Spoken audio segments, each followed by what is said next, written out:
शासन के नियमों को ठेंगा दिखाकर अधिकारियों से साठगांठ करके 3 बच्चे होने पर भी शिक्षक की नौकरी कर रहे हैं। जबकि 2001 में शासन द्वारा नियम बनाया गया था कि कोई भी शासकीय कर्मचारी के यहाँ तीसरा बच्चा जन्म नहीं लेना चाहिए।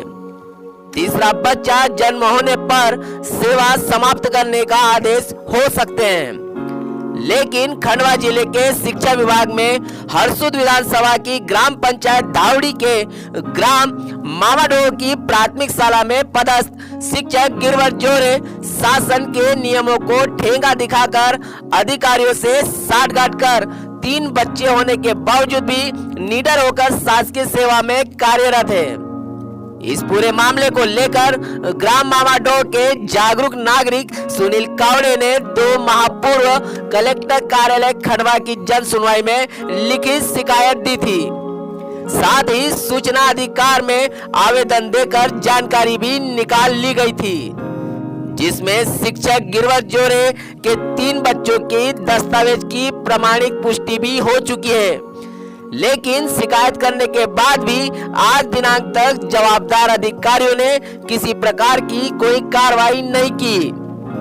खंडवा जिले में अनेकों ऐसे शिक्षक सामने आ सकते हैं जो शासन के नियमों का उल्लंघन कर 2001 के बाद तीसरा बच्चे का जन्म होने के बाद भी निडर होकर शासकीय सेवा में कार्यरत है और शासन को गुमराह कर शासन से जानकारी छुपाकर शासकीय सेवा में कार्यरत है। मेरे द्वारा 4 फरवरी 2025 को कलेक्टर खंडवा में शिकायत की गई थी शिक्षक गिरवर जोरे के खिलाफ, जो कि तीसरी संतान को लेकर मेरे द्वारा शिकायत की गई थी। शिकायत में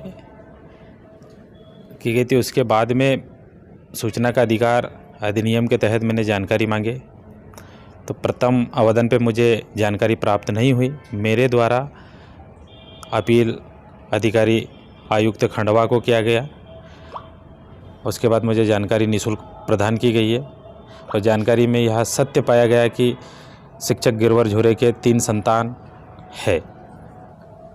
जानकारी सत्य पाने के बाद में विभाग अब इस पर किस प्रकार की कार्रवाई करता है और शिक्षक के द्वारा विभाग के साथ भी उनने धोखाधड़ी करी, लगभग अनुबंध में भी इनने जानकारी छुपाई है और विभाग अब इस पर तत्परता दिखाते हुए कार्रवाई करनी चाहिए।